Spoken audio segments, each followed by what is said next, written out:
श्रीधरपुर नाम के एक गांव में छोटा सा परिवार रहता था, जिसमें सविता नाम की एक औरत और उसके बेटे थे। अपने पति के अचानक मृत्यु के बाद घर का सारा भार सविता पर ही आ गया था। 2 बेटों की परवरिश और पढ़ाई लिखाई में ही उसका सारा जीवन निकल गया। लेकिन जब उसके बच्चे बड़े हुए तो सविता को एक बड़ा फैसला लेना था। अरे सविता बहन, तुम यहाँ आओ, अंदर आओ। क्या हुआ, सब ठीक तो है ना? श्रीधर भाऊजी, आप जानते तो है ना, मेरे दोनों बच्चों को बड़ी मुश्किल से पाला है मैंने। अब उनके शहर जाकर कॉलेज पढ़ने का टाइम आ गया है, मगर मेरे पास इतने पैसे नहीं हैं कि मैं दोनों को आगे पढ़ा पाऊं। अगर एक बेटे को नहीं पढ़ाया तो उसके साथ अन्याय होगा। ऐसे में मैं क्या करूं? तुम शांत हो जाओ और ये बताओ कि दोनों में से होशियार कौन है? मेरा मानव ज्यादा होशियार है। यूँ तो अतुल भी ठीक ठाक पढ़ लेता है, मगर मानव पढ़ने में ज्यादा अच्छा है। तो बस फिर अतुल दोनों में से बड़ा है और होशियार भी। तुम उसे शहर पढ़ने के लिए भेजो और मानव को अपने पास ही रखो। मेरी जान पहचान में एक हलवाई के यहाँ नौकरी खाली है, मैं उसे वहीं पर लगवा दूंगा। श्रीधर की बात सुनकर सविता को तसल्ली मिलती है। वो मानव को बाहर पढ़ने के लिए भेजती है और अतुल को हरिया हलवाई के यहाँ नौकरी करने के लिए लगा देती है। अतुल को ना पढ़ पाने का अफसोस तो बहुत था, मगर अपने घर के हालात भली भांति जानता था, इसलिए उसने आगे पढ़ने की बिल्कुल भी जिद नहीं की। दिन ऐसे ही बीतता रहा और 3 साल बाद मानव को एक बड़े फूड चेन में सीनियर मैनेजर की नौकरी मिल जाती है। माँ, ये लो मिठाई खाओ। मेरी प्लेसमेंट एक बड़ी फूड चेन में मैनेजर के लिए हो गई है। किसमें हो गई है? फूड क्या? फूड चेन में माँ, जब कोई आदमी अपने होटल्स अलग अलग शहर में खोल लेता है उसको फूड चेन कहते हैं, है ना भैया? बिल्कुल सही कहा रे तूने। 5 स्टार रेस्टोरेंट में माँ, बहुत अच्छी तनख्वाह मिलेगी। धीरे धीरे हम सब शहर में ही शिफ्ट हो जाएंगे।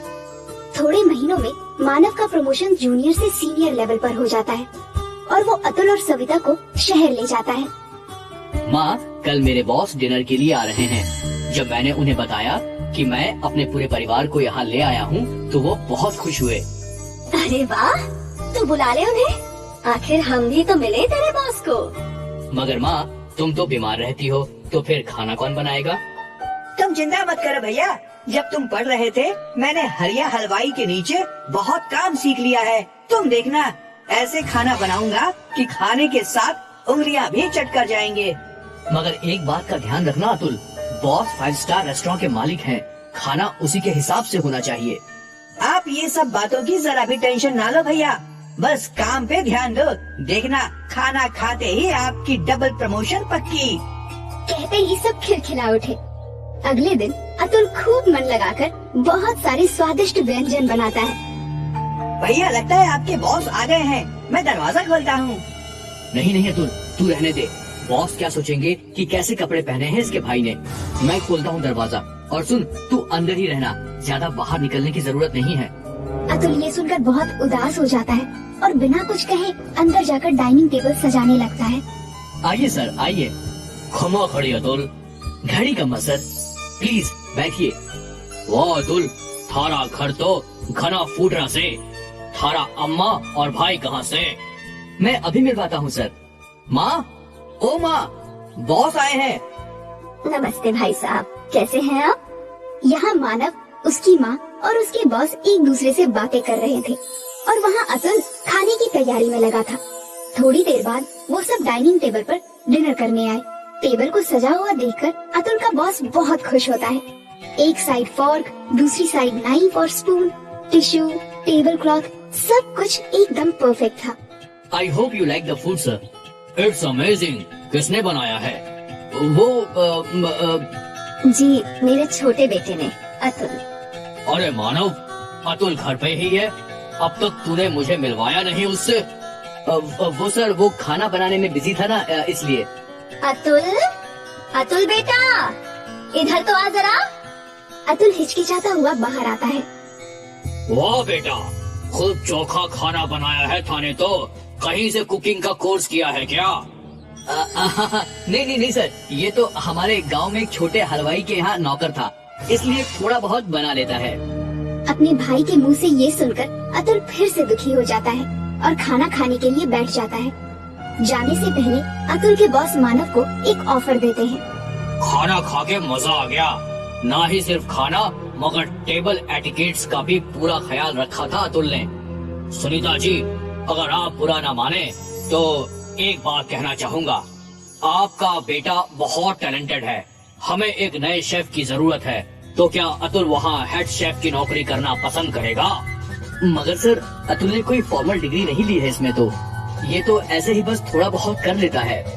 वो थारी टेंशन नहीं है मानव। मारे को बस स्वाद एक नंबर चाहिए और कुछ नहीं। अतुल, तुम कल मानव के साथ ऑफिस आ जाना और वहीं पे एक डिश बना के खिला देना। ये सुनकर अतुल तो बहुत खुश हो जाता है, मगर मानव को ये बात बिल्कुल पसंद नहीं आती।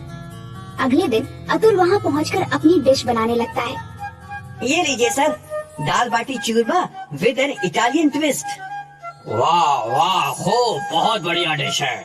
इसमें जो पुदीने का फ्लेवर है, आहाहाहाहा। क्या आपको अच्छी लगी सर? क्या मैं चख सकता हूँ? अरे ये तो बहुत अच्छी है। तो फिर क्यों चौंक गया ना? क्या हुआ सर? मैं कुछ समझा नहीं। अब तुम इसे खुद बताओ या मैं बताऊं? वो अतुल, मैं इस रेस्टोरेंट के शेफ को तुम्हारी डिश में नमक मिर्ची डालने के लिए कहा था ताकि तुम्हें यहाँ नौकरी न मिले। क्या? हाँ, और ये बात करते हुए सविता बहन ने तुम्हें फोन पे सुन लिया और मुझे पहले ही इन्फॉर्म कर दिया। इससे पहले कि वो शेफ कुछ कर पाता, मैंने उसे फायर कर दिया। मगर भैया, ऐसा क्यों? मैं नहीं चाहता था कि तुझे भी मेरे जितना पैसा और लाइफस्टाइल मिले। मैं चाहता था कि तू ऐसे ही मेरे टुकड़ों पर पले। यू आर फायर्ड मानव। नहीं सर, ऐसा मत कीजिए। मेरा भाई दिल का बुरा नहीं है। आप उसे नौकरी से मत निकालिए। देखो मानव, तूने क्या कुछ किया, मगर फिर भी अतुल थाने से कितना प्यार करे है। I am sorry sir, I am sorry Atul. Manav को अपनी गलती का एहसास हो जाता है और वो दोनों हंसी खुशी रहने लगते हैं।